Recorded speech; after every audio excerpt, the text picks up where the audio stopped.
You've got this, Chris. Just 4 fingers. 4 fingers!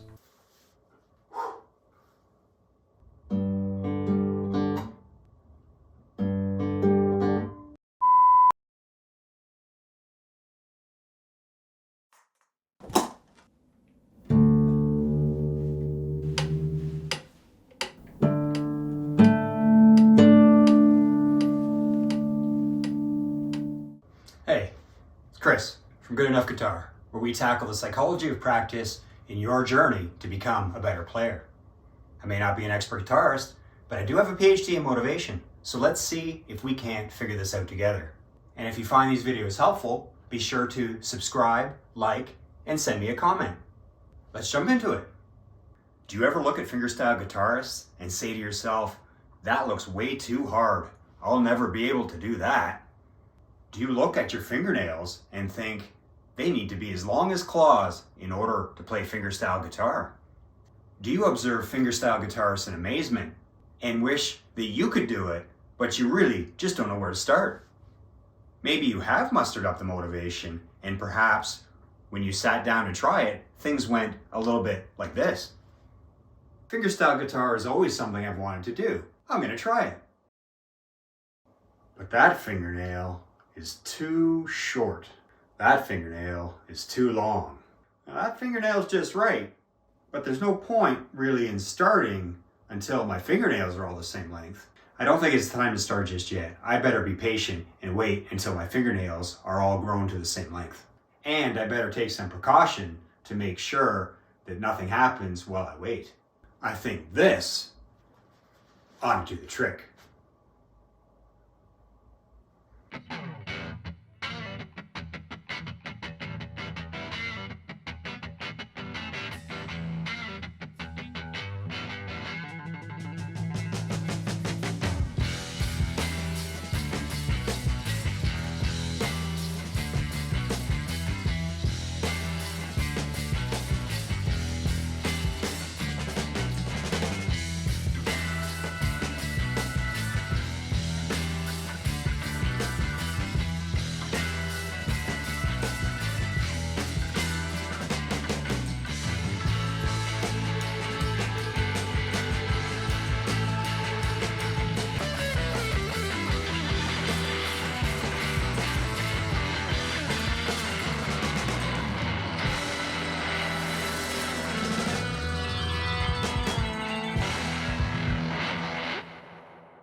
It's been 3 weeks. Finally, today is the day.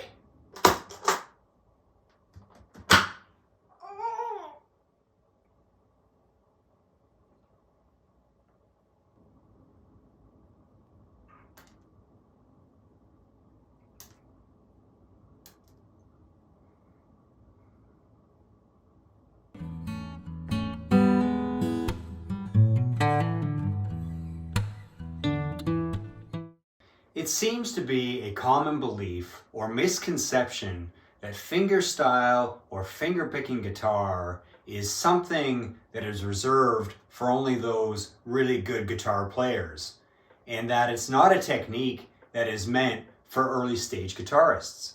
There are a lot of challenges with guitar, and fingerpicking is no different.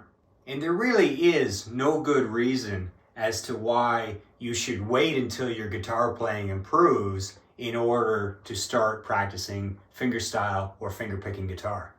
So let's get up and started with fingerstyle guitar in 3 steps.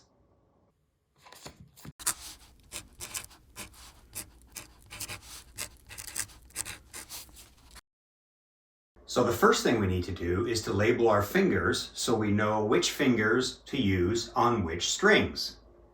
The first we're going to use is our thumb, and we're going to label that as P.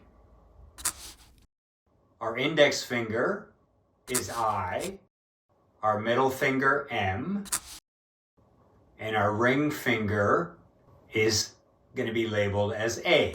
So we have the thumb P, index I, middle finger M, ring finger A.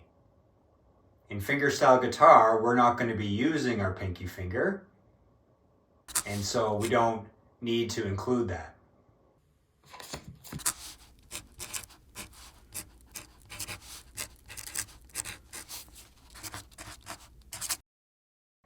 It never fails that people gravitate towards questions about fingernails and wonder about the length and shape they need to be in order to play a fingerstyle guitar. Different techniques will work for different people. You'll find people at both ends of the extreme. Some will have almost no fingernail whatsoever and play fingerstyle largely with the flesh of their fingers, whereas others will either maintain really long fingernails or they may even have acrylic nails applied to their fingernails in order to maintain both length and strength of their fingernails.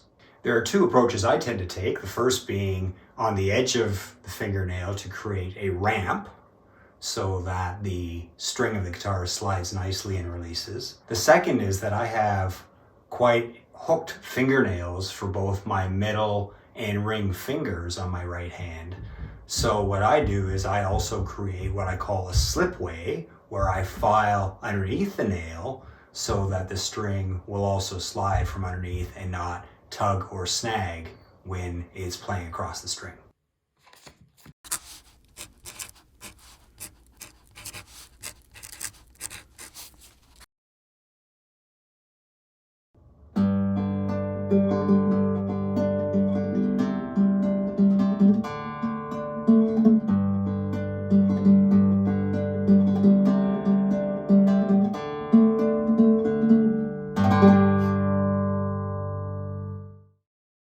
What makes this song a great introduction to fingerpicking is that we can assign our fingers to the same strings across all of the chords. We are going to move our thumb between the 6th, 5th, and 4th strings. However, our index finger is largely going to be assigned to the 4th string, our middle finger assigned to the 3rd string, and our ring finger assigned to the 2nd string. The focus here is going to be on the fingerpicking patterns, so my recommended approach is to first get the patterns underneath your fingers before you try switching in and out of the different chords. For each of these chords though, what I have done is I've modified them and made them as simple and as basic as possible, where they still sound good with fingerpicking patterns, but very, very simple so you don't have to worry as much when it comes to the chord changes. So the 4 chords we're going to need here are G, C, D, and E minor. Now let's use these chords one by one and apply the fingerpicking pattern, which is essentially the same across all of the chords. So let's first go back to our modified G chord and look at the fingerpicking pattern we're going to apply to the G chord. This pattern will start with our thumb P, and then go I, A, M, I, M.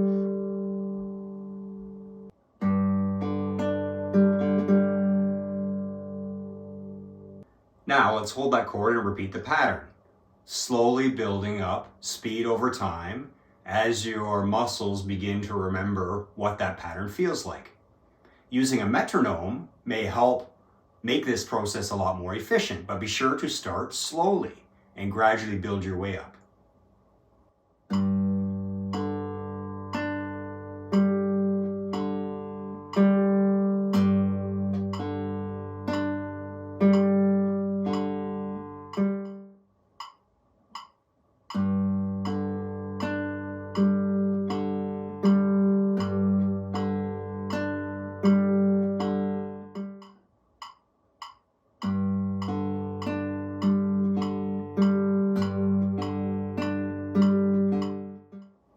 And just keep in mind, when you're not practicing with a metronome, you have that gentle pause on the one note that sounds like this.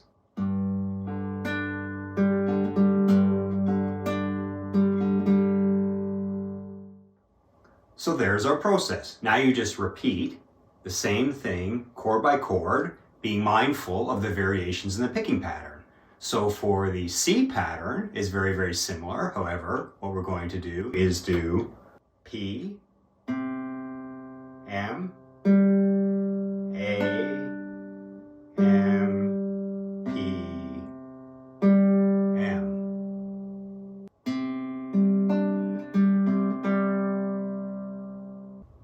And then you can do the same thing. Practice that pattern, get it under your fingers, use a metronome if you like, and then move on to the modified D pattern. So for the D pattern, there is one exception, and you'll have to make a choice for yourself in terms of which you prefer. You could start with I and finish with I if you prefer. I prefer to start with P. So that pattern then looks like P, M, A, M, I, M. And again, going about it the same way, practicing with a metronome if you like, and gradually speed up the pattern.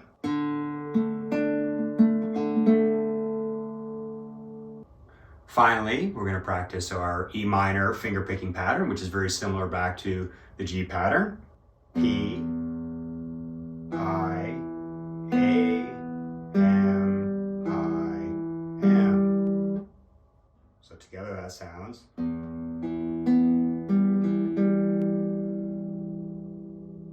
And there you have it. So if you want to practice each of those patterns in isolation, maintaining that chord shape, you certainly can do so. An alternative approach might be to get the first G pattern under your fingers and then gradually make that switch into the C pattern. So in this song, G is played twice before moving to C. So those three patterns together, G twice and C once, sound like this.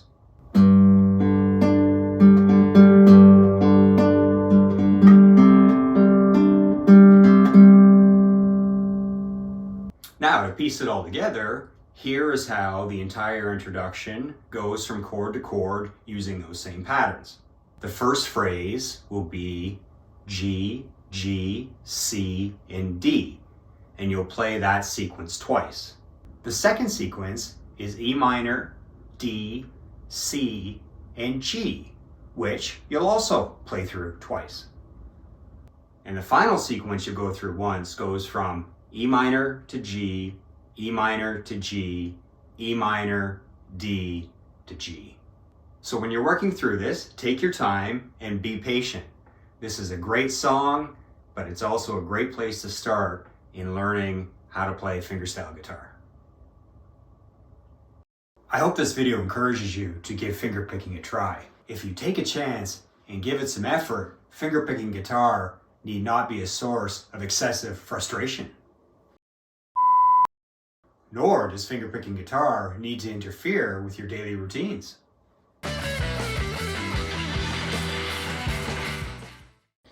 Thanks for watching, and be sure to stay tuned to Good Enough Guitar for more tips and tricks that not only get you started, but help keep you going. Until next time.